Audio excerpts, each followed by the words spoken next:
उनके सानिध्य में आप और हम सभी आए हैं, उनके चरणों में नत नत नत मस्तक हैं, अपने आप को शरणागति देते हैं, अपने आप को उनको समर्पित करते हैं।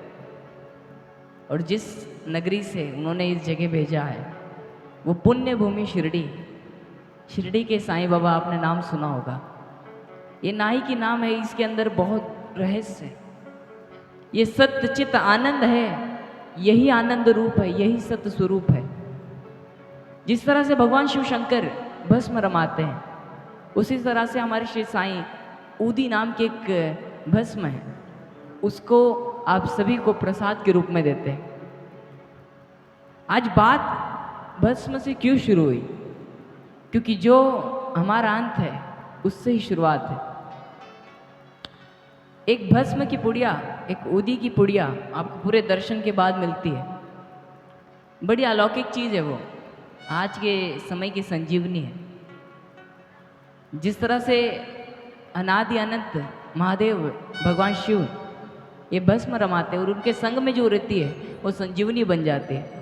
तो भस्म एक तरह से राख नहीं, इट इज़ नॉट ऐश, वो अमृत है। वो कोई छोटी चीज़ नहीं, वो बहुत ही बड़ी चीज़ है। उसी चीज़ का महत्व बताने के लिए बाबा ने उसे ऊदी नाम दिया। और आज अगर आप कभी शिरडी जाएंगे तो आपको पता चलेगा कि उस ऊदी की क्या महत्वता है। पर आज श्री महादेव ने अपने धाम बुलाया है, बड़ी खुशी हुई है। मेरा फर्स्ट टाइम है, आपको मालूम नहीं होगा, जिनको मैं ही पहली बार आप सभी को देख रहा हूँ और आप सभी पहली बार देख रहे हैं। गत वर्षों से पापा आ रहे हैं और बहुत बार यहाँ पे कथा रूपी अमृत का आप सभी को पान कराया है, पर इस बार ये शुभ अवसर मुझे भी मिला है। भगवान की इस पावन भूमि, देव के घर आए हम तो सीधे, हम देव घर आए मतलब देव के घर आए हैं। ये धाम इतना सरल नहीं है, ये बड़ा बड़ा बड़ा महत्वपूर्ण है, क्योंकि यहाँ अलग ही शक्ति का निवास है। यहाँ पे माता का हृदय है। देखिए, पूरी जगत में भगवान का निवास है, पर हृदय यहाँ पे है। ये सबसे नजदीक है। हम कहते हैं ना कि भगवान आओ तो हमारे हृदय में, हमारे दिल के अंदर निवास करना। और सोचिए, जिन माता सती के हृदय में भगवान शिव का निवास है और उनका सीधा सीधा रूप यहीं पे प्रकट है। इससे ज्यादा कुछ हो सकता है क्या? कुछ नहीं हो सकता। इससे ज्यादा की कुछ आशा भी नहीं। इतना सब कुछ मिल जाए उसके बाद क्या ही सोचें। भगवान शिव की इस पावन नगरी में आप सभी जानते ही हैं, और मेरी आयु तो फिर भी कम है, आप सभी मुझसे कई बड़े हैं और सभी जानते हैं कि यहाँ पे कावड़ कई वर्षों से, कई क्या हजारों वर्षों से आ रही है। और कावड़ का महत्व जब आए हैं तब पता चला। कावड़ ना है कि वो पानी के घड़े हैं, उनके अंदर पूरा संसार छिपा है।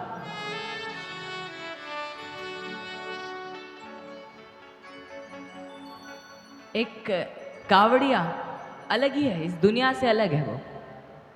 वो उन लोगों में नहीं आता जो संसार में फंसे, वो उन लोगों में आता है जो भगवान में फंसे। एक बहुत ही बड़ा और बहुत ही खास रहस्य है जो भगवान इस कावड़ के द्वारा आप सभी को बताना चाहता है। अच्छा, एक बात बताइए, आप सभी इतने बड़े हैं, सबने कावड़ का कई बार दर्शन किया है, आपको क्या लगता है भगवान शिव शंकर भोलेनाथ ये कावड़ क्यों मंगाते हैं हमसे? क्यों इतना चलवा कर हम अपने धाम बुलाते हैं और अपना अभिषेक करवाते हैं? क्या आपको क्या लगता है, क्या क्या चाहते क्या है भगवान शिव आपसे? एक इतनी बात तो है, उन्हें पानी से कोई लोभ नहीं है। पहली बात तो ये, जिनके मस्तक से स्वयं गंगा की धारा बहती है, उसे गंगा के जल से कोई लोभ नहीं कि आप लाओगे तो जरूरी है। उसे आपसे कुछ चाहिए, इसलिए कावड़ लेके आते हैं। आप ये सोचिए, जितने लोग भी कावड़ लेके आते हैं ना, आप नहीं ला रहे हो, वो स्वयं लेकर आ रहा है, वो स्वयं आ रहा है। आपकी और हमारी क्षमता है। अच्छा, अगर हम 5 मिनट, ज़्यादा नहीं, आप सभी को 5 मिनट है, अपने अंदर, अपने दिमाग, अपने मस्तिष्क में इमेजिन कीजिए अपने घर की 4 दीवारी। क्या वो व्यक्ति जो बिस्तर से उठने में नाटक करता है, हिलने में नाटक करता है, वो इतना चल के कावड़ ला सकता है? अरे नहीं ला सकता। अरे जिसे अपने घर में अपने बिस्तर से उठ के पानी भरने में इतनी मेहनत लग जाती है, वो क्या कावड़ ला सकता है? कावड़ तो वही ला सकता है जो दिलवाता है। जो चराचर में व्याप्त स्वामी है, जो शिव है, वही आपको लेकर आ रहे हैं। आप और हम होते भी नहीं है कोई कि हम अपने मन से कावड़ ला सकें। उसकी मर्जी है, उसने बुलवाया है, इसलिए आ रहे हैं और इसीलिए आते ही रहेंगे जब तक वो बुलाएगा। जिस दिन उसने बुलाना रोक दिया उस दिन कहीं के नहीं रहे। कहते हैं भगवान की संगति बहुत प्यारी है। क्यों? एक बार की बात है, भगवान श्री राम समुद्र तट पे खड़े हैं। सभी बड़े बड़े शिलाओं पे उनका नाम राम लिखकर विसर्जित किया जा रहा है और शिला पानी में तैरने लग रही है।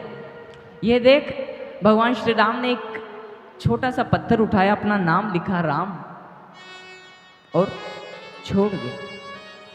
पत्थर डूब गया। भगवान राम हनुमान जी से पूछते हैं, अरे ये क्या हुआ हनुमान?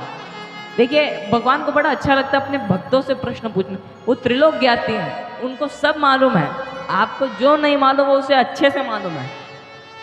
उसे सब मालूम होने के बाद भी पूछते हैं, हनुमान ये क्या हुआ? तो हनुमान जी कहते हैं, प्रभु बड़े दयालु हो, तुम्हें मालूम है सब कुछ, फिर भी मुझसे पूछते हो। हनुमान जी कहते हैं, प्रभु ये तो होना ही था, ये पत्थर डूबना ही था। क्यों? आपके नाम से तैरेगा, पर अगर आपने डाला तो डूब जाएगा। क्यों? क्योंकि प्रभु जिसको आपने छोड़ दिया उसको पकड़ने की ताकत इस दुनिया में किसी में नहीं। अरे जिसको राम ने छोड़ दिया वो किस काम का, और जिसको राम ने पकड़ लिया वो सबके काम का। अरे कावड़ की जो महत्वता है अलग ही। कावड़ में हम क्या करते हैं? जल लेकर आते हैं। अब वो it is doesn't matter it is of 1 litre और 10 लीटर्स। आप 10 लीटर ला रहे हो या 1 लीटर ला रहे हो, भगवान को उससे मतलब नहीं। उसको आपके भाव से मतलब है, आपके श्रद्धा से मतलब है। इतना याद रखिएगा। आप एक गिलास पानी भी लाओगे तो वो प्रेम से स्वीकार करेगा, पर श्रद्धा भाव रखी मन में तभी वो स्वीकार करेगा। ये भी कंडीशन कंडीशन अप्लाई रहती है हमेशा। भगवान शिव कह रहे हैं कि तुम मेरे लिए जल लेकर आओ। जल क्या है? अभी कुछ देर पहले जब पापा यहाँ बैठे थे तो एक बहुत ही प्यारी लाइन कही, निर्मल मन जन सो मोहि पावा, मोहे कपट छल छिद्र न भावा। एक छोटे से तिनके के भांति भी छल कपट भगवान को बिल्कुल प्रिय नहीं है। उन्हें उनका भक्त कैसा चाहिए? निर्मल जल के भांति। जल कैसा है? निर्मल है। जिसमें डाल दो, जिस पात्र में डालोगे उस पात्र के जैसा हो जाएगा, उसका वैसा रूप हो जाएगा। भगवान को चाहिए आप उस जल की भांति, उस नीर के भांति निर्मल बन जाओ। वो चाहते आप निर्मल मन। आपका जब तक मन निर्मल जल की भांति नहीं होगा आप उसको नहीं प्राप्त कर सकते। आपके मन में जब तक सद्भावना नहीं आएगी आप उसको नहीं प्राप्त कर सकते। वो अनादि है, वो अनंत है, वही शिव है। क्या बता रहे भगवान शिव? जिस दिन तुम निर्मल जल की भांति अपने आप को बना लोगे उस दिन मैं तुम्हें स्वीकार करूं। अच्छा, आप दर्शन के लिए जब जाते हैं तो भगवान शिव के उस शिवलिंग को हाथ नहीं लगा पाते आप, पर आपका जल उन तक जरूर पहुंचता है। ये देह भले ही ना जाए, आपकी भक्ति जरूर वहां तक पहुंचती। भगवान यही कह रहे हैं, जिस दिन तुम निर्मल जल की भांति बन जाओगे, जल बन जाओगे, जो मैं चाह रहा हूं निर्मल मन जन सो मोहि पावा, वैसा जब जल बन जाओगे तुम मुझे प्राप्त कर लो। तुम मुझे हम कितना दूर रहते हैं उनसे, दर्शन करने जाते हैं कितना दूर है, पर हमारा जल उन तक पहुंच रहा है। वो कह रहे तुम्हारे इस देह को नष्ट करके तुम्हारे अंदर की चेतना को जागृत कर देंगे। शिव चेतना है। हम ऐसे ही थोड़ी कहते हैं अनादि अनंत महादेव शिव। शिव का ना अंत है ना शुरुआत है, वो अनादि है। अनादि का अर्थ क्या हुआ? जिसका आदि ना अंत है। चिरंतन काल से जो गुंजायमान ज्योति है वही शिव है। शिव से बड़ा ना कोई इस जग में, ना उसके जैसा है। आप और हम अपने घर वालों के लिए उनका झूठा नहीं खा पाते कई बार। अरे उसने हम सभी के लिए विष पिया। जाते कथा अलग रहती है और सत्संग अलग रहता है। ये सत्संग है जहां सत्य का संग हो रहा हो, जहां सत्य का संग हो रहा हो। कथा में एक वक्ता रहता है, एक श्रोता रहता है। यहाँ सत्संग है, आप यहाँ आप भी बोल रहे हैं, हम भी बोल रहे हैं, क्योंकि हमारी कोई एबिलिटी नहीं कि हम कुछ बोल सकें। ये जो है उसके शब्द हैं, ये जो है उसकी लीला है, वो लीलाधारी है, वो अनेक लीलाएं करता है। जैसे यहाँ इस भूमि में लीला करी उन्होंने, आप बताइए ये एक लीला से कम है क्या? माता सती का हृदय रूप में यहाँ पे निवास है, शक्ति का स्थान है। साथ ही साथ महादेव के उस ज्योतिर्लिंग, ज्योतिर्लिंग क्या होता है? जो जागृत है, जो जिस तरह से एक दिया रहता है ना, तो खुद तो प्रकाश में है, साथ ही साथ आसपास के एरिया को भी प्रकाशमय कर देता है। ऐसे ही हमारे भारत में ज्योतिर्लिंग जो है स्वयं तो प्रकाशमान है, साथ ही साथ हमारे पूरे भारत को प्रकाशमान कर रहे हैं। और हम सभी के धन्य भाग है कि हम ऐसे ही ज्योतिर्लिंग के दर्शन के लिए आते हैं और उनकी कृपा को प्राप्त कर पाते हैं। जो कावड़ से सीधा सीधा कह रहे हैं कि मुझे तुम चाहिए, उन्हें जल से कोई लाभ नहीं, उन्हें कोई मोह नहीं, उन्हें चाहिए कि आप उन तक पहुंचो और उनको प्राप्त करो। जब तक उन्हें प्राप्त नहीं करोगे, उनका मन, उनका जी नहीं भरेगा। हम आज तक अपनी इच्छा खूब लेकर गए और उसने खूब दिया है, ऐसा तो नहीं कि उसने कम दिया, उसने दिया तो इतना है जितनी हमारी झोली ने। मेरी झोली छोटी पड़ गई रे, इतना दिया मेरे साईं ने।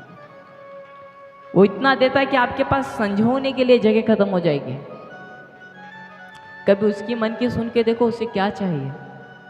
वो यही चाह रहे हैं कि बस तुम्हारी भक्ति, तुम्हारी एक निष्ठता मेरे प्रति हो जाए। आप सभी भगवान शिव को कितना जानते हैं? जितना भी जानते हैं उतने अंतःकरण से जब उनको पुकारते तो भगवान को आना पड़ता है। आप चाहो ना चाहो, वो जरूर चाहता है कि आप सभी से उन्हें मिलना है। जैसे कि यही देख लीजिए समुद्र मंथन की कथा, हमारे पीछे भगवान शिव का ये बहुत प्यारा स्वरूप है जिसमें समुद्र मंथन हो रहा। समुद्र मंथन की क्या कथा थी? सबको याद तो है ना? जब दैत्य और देव दोनों के बीच में युद्ध हुआ। अब देवता तो मर रहे हैं, दैत्य भी मर रहे हैं, पर एक इसमें ट्विस्ट आया कि देवता तो मर रहे हैं तो मतलब उनका खत्म हो जा रहे हैं, पर दानव फिर वापस आ जाते हैं। और ये कैसे हो रहा था? दैत्य गुरु शुक्राचार्य, दैत्य गुरु शुक्राचार्य जिन्हें संजीवनी विद्या प्राप्त थी। संजीवनी विद्या का ऐसा था, उसके उच्चारण से जो भी मृत शरीर है उसकी जान वापस आ जाती, पर यहाँ जब तक वो शरीर है उसकी जान वापस आ जाती। तो शुक्राचार्य जी के पास ये शक्ति थी। और देने वाले कौन? हमारे श्री महादेव भोलेनाथ। भोलेनाथ जी से कहा गया, हे भगवान शिव, मुझे संजीवनी विद्या दीजिए जिससे मैं लोक कल्याण करूं। और हमारे भगवान शिव भोले हैं। अरे ये तो भोलेनाथ हैं, इनके जैसा कोई भोला व्यक्ति देखा है आपने? भस्मासुर को इन्होंने ही तो वरदान दिया था। अरे भक्त के वश में है भगवान, वो भगवान को भजने वाले मन में कर ले ध्यान। वो इतना दयालु है, भस्मासुर को देने के बाद भी उसके अंदर दया है। वो करुणामयी, वो कृपा सिंधु है, कृपा का सागर है उसके अंदर। शुक्राचार्य जी को आशीर्वाद दे दिया कि जा तथास्तु, संजीवनी विद्या प्राप्त। उस विद्या का उन्होंने सदुपयोग तो नहीं, दुरुपयोग जरूर किया। उन्होंने सभी दानवों को जीवित करना शुरू कर दिया जो मर रहे थे युद्ध में। अब दानव जिंदा हो जाते बार बार, देवता मर जाते। ऐसे करके देवताओं की संख्या घट गई और उन्होंने हार मान लिया। भगवान श्री हरि विष्णु के पास गए कि अब क्या करे भगवान। भगवान कहते हैं अब तो समुद्र मंथन, क्योंकि उससे अमृत निकलेगा और वही एकमात्र रास्ता है। उससे पहले किसी को अमृत का मतलब भी नहीं मालूम था। फिर कहा गया कि अमृत कैसे निकलेगा? बोले समुद्र मंथन को मथना पड़ेगा। पर्वत और वासुकी नाग की रस्सी, मतलब आप सोचिए बहुत बड़ा कार्य है, ये छोटी मोटी बात नहीं होती है। एक विशाल काय पर्वत है और उसको खींचने के लिए छोटी छोटी रस्सियों से नहीं, सीधे वासुकी नाग, दुनिया का सबसे बड़ा सर्प।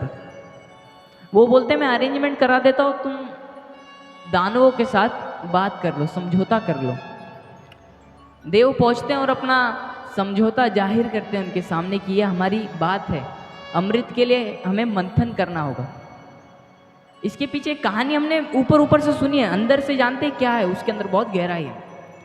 शुक्राचार्य जी कहते हैं हमें नहीं करना मंथन, मना कर देते। पहली बार में थोड़ी मान गए थे, मना कर देते हैं, मेरे पास संजीवनी विद्या है, हमें अमृत की क्या आवश्यकता।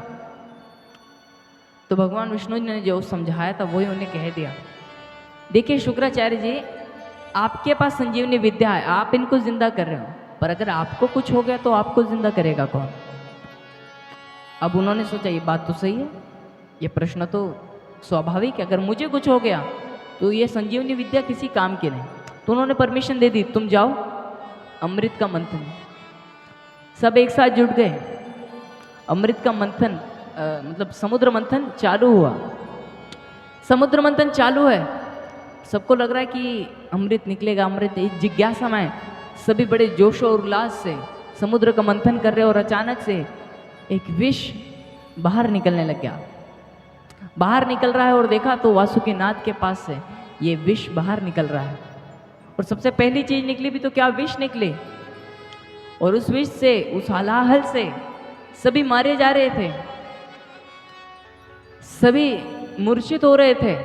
फिर वो दैत्य हो, दानव हो या कोई भी हो, विष सब पे प्रभाव कर रहा था। अभी तो किसी ने अमृत पिया नहीं, तो सब पे प्रभाव कर रहा है, सबको नुकसान हो रहा है, और सभी सोच रहे कि अब क्या करें। ब्रह्मा जी को बुलाया, ब्रह्मा जी हमें बचाइए। ब्रह्मा जी कहते इससे तो मैं नहीं बचा सकता। भगवान विष्णु, ये मैं नहीं कर सकता। अंत में बचे तुम्हारे त्रिलोक स्वामी श्री सदाशिव शिव। सदाशिव कहते कि बस एक वही सहारा है, अब इसके बिना कोई नहीं।